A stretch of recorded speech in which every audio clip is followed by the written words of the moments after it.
O que aconteceu comigo foi uma educação de 15 anos que foi jogada no lixo por 3 horas, né? Por uma simples amizade, influências, né? De tu querer estar andando com aquele certo grupo de pessoas e tu não conseguir por tu não ter um tênis legal, porque os caras vão ficar te zoando, por tu não ter aquela camisa da Nike, aquele tênis da Adidas, aquele boné da Mizuno.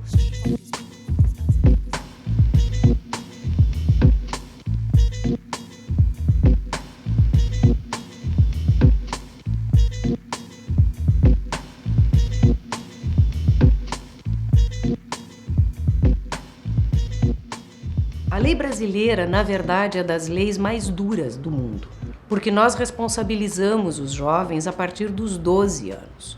Nós temos a possibilidade concreta, e não raras vezes isso acontece, de prendermos jovens a partir dos 12 anos. Portanto, a discussão da redução da idade penal para abaixo dos 18 anos, que é o patamar constitucional, ela é uma discussão absolutamente falaciosa. Falaciosa porque nós estamos simplesmente dizendo que nós, como nação, não reconhecemos a lei que temos. Porque a lei que temos ela é absolutamente dura, rígida, de uma extrema responsabilização, porque nós podemos prender crianças com o nome do Estatuto de adolescentes, porque é a faixa etária estabelecida, a partir de 12 anos.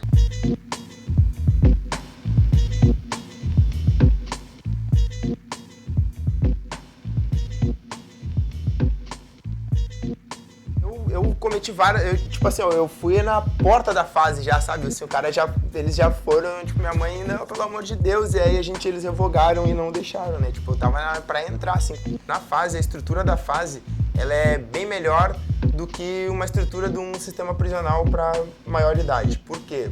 Dentro da fase não tem essas situações desumanas, dentro da fase eles comem na marmita, eles têm atendimento ao médico, eles têm dentista, então, assim, é um meio de ressocializar eles, sabe? Porque isso nem se compara com o que espera eles após a maioridade. Então, se não resolver ali, depois vai ser uma situação desumana ou uma morte.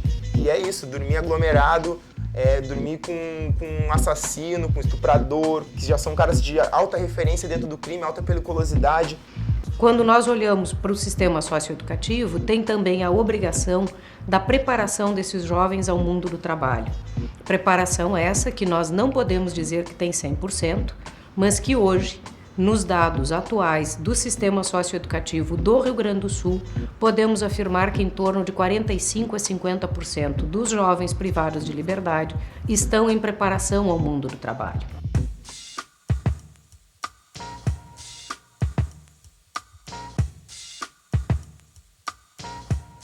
Quando nós temos esse não reconhecimento da população, da gravidade da nossa lei, da dureza da nossa lei, da severidade com que o Estatuto trata, nós negamos todo um sistema que é um sistema que tem um caráter extremamente retributivo, extremamente penalizador, porque a medida socioeducativa, que nada mais é do que a pena do adulto, na condição do adolescente, ela é cumprida em locais que não têm diferença alguma de um sistema penal.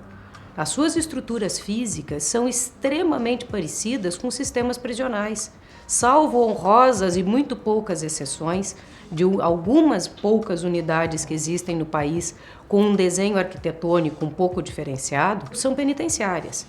O que difere, então? Na verdade, o Estatuto da Criança e do Adolescente trouxe para dentro da execução o grande diferencial. Enquanto nós temos um sistema penal que joga para dentro de um sistema prisional absolutamente falido, nós temos um sistema infracional, socioeducativo, que tem, na sua perspectiva e na sua obrigação, fazer com que aquele cidadão em desenvolvimento que chegou ao Estado e que está sob sua custódia, porque tenha o cumprimento de uma medida socioeducativa, ele terá no programa de execução a execução diferenciada. O que eu quero dizer com isso? Que a execução diferenciada passa por, obrigatoriamente, fornecimento e garantia de escolaridade, de ensino fundamental e médio. Na realidade do Rio Grande do Sul, nós podemos afirmar que 100% dos adolescentes que estão privados de liberdade têm a oferta e a garantia de ensino fundamental e médio. necessariamente um acompanhamento técnico com assistentes sociais, psicólogos, pedagogos e psiquiatras para o atendimento necessário com adolescentes que tenham história de uso abusivo de drogas e que isso tem que ser fornecido pelo Estado.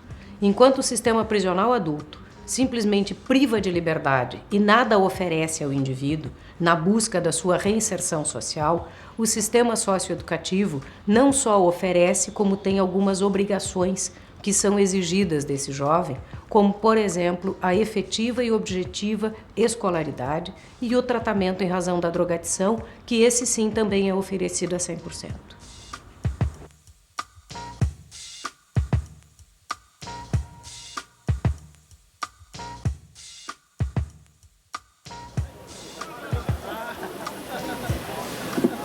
O 18 anos não saiu do nada. Nós temos esse critério com uma série de fatores sociais. Por exemplo, somente com 18 anos um jovem se alista no exército.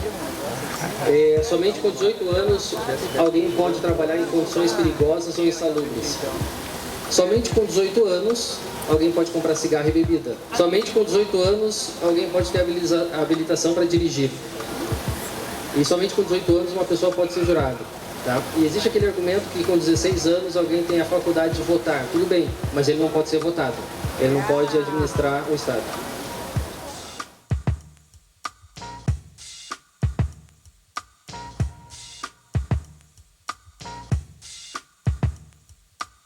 Segundo os números dados pelo Unicef, em 2013 houve apenas, e o número é pequeno comparado com a massa, 500 homicídios causados por adolescentes no Brasil. Isso dá menos de 1% do total de homicídios causados por adultos no Brasil. Portanto, não é uma resposta de segurança.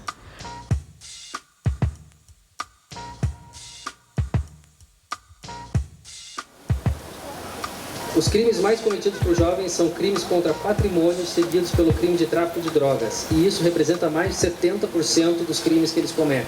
Nas recentes pesquisas realizadas tanto por órgãos do governo quanto por organismos independentes, tem se revelado que os crimes patrimoniais e os crimes de homicídio estão diminuindo.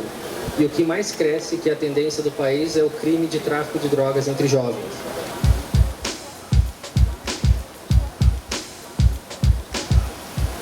Quase 20 mil jovens são assassinados no Brasil todo ano, ou seja, eles são 10 vezes mais vítima do que homicidas. É também uma honra representar a Associação dos Juízes do Rio Grande do Sul e expor a posição da magistratura. Não dá para discutir abstratamente se a melhor idade é 16 ou 18 anos. Tem que discutir concretamente o que isso vai produzir na realidade do Brasil. Tem que mostrar que jogar o jovem no sistema prisional no Brasil é algo que nós não podemos admitir, porque produzirá frutos nefastos para a dignidade desses jovens e inclusive para a própria segurança.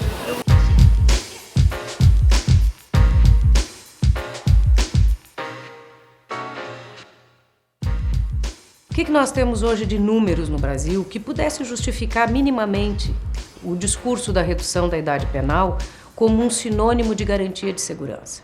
Os números são absolutamente risíveis. Enquanto nós temos hoje, em números do Rio Grande do Sul, 1.074 adolescentes privados de liberdade em internação, nós temos só aguardando para cumprirem pena no regime semiaberto, 2.105 adultos. Portanto, se a resposta é por segurança, essa resposta já faliu.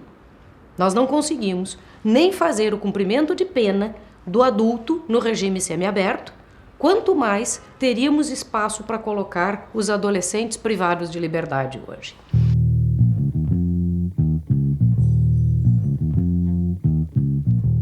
Essa molecada da comunidade, ela tem muita falta desse instinto, muita falta de cultura, muita falta de investimento, sabe? Da onde eles possam ter o que fazer para não ficar ao relento. Então, assim, antes da gente pensar na redução, até a gente chegar nesse assunto, eu sempre pensei nessa questão da educação, né?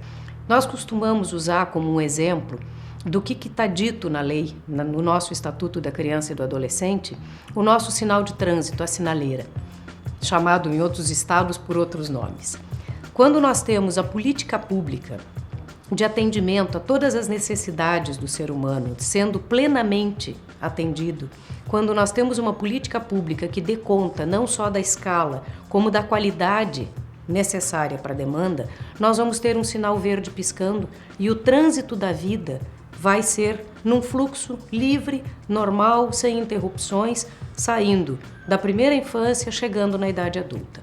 Quando essas políticas públicas não são alcançadas de forma adequada ou não existem em escala necessária ou a qualidade não é suficiente, nós vamos ter situações de risco, que são as situações onde as medidas de proteção precisarão ser aplicadas e nós vamos ter então no nosso simbólico um sinal amarelo piscando, dizendo: povo brasileiro, sociedade brasileira, família, Estado, prestem atenção no que está acontecendo porque temos aqui uma situação de risco e é necessário uma intervenção imediata.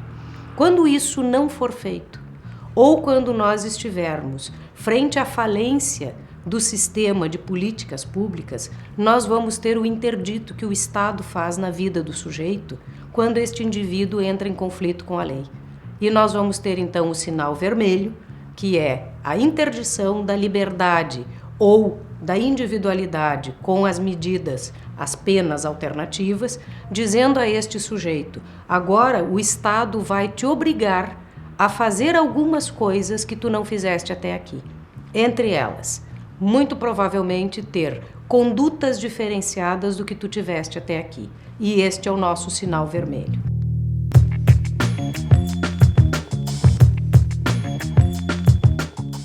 Quando o Estado interdita a liberdade do sujeito, obrigatoriamente ele tem que colocar algo em troca.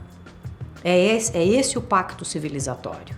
Nós não temos, na nossa previsão civilizatória, o pacto da morte ou o pacto da pena perpétua.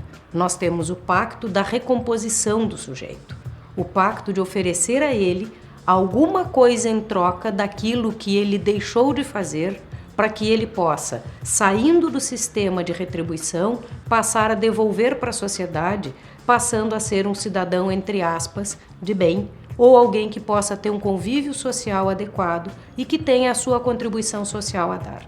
Então, esse discurso raivoso que a gente ouve, de que esses adolescentes estão tendo escola que não tem para todo mundo, ou que estão tendo tratamento que não tem para os outros, esse é o dever do Estado.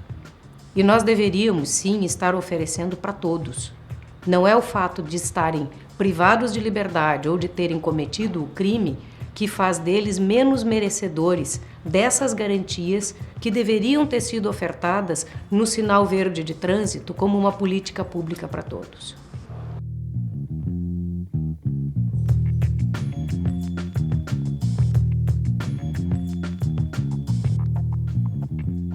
O que nós estamos construindo com essa alternativa de redução da idade penal é uma resposta de vingança. E a vingança, ela não é civilizatória, ela não trará segurança, ela simplesmente trará uma resposta de vindita social e não de reconstrução de uma sociedade que se quer pacífica, que se quer alguém que possa garantir direitos e desenvolvimento sadio para todos. A luta é pela educação, né? Não pela redução da maioridade penal.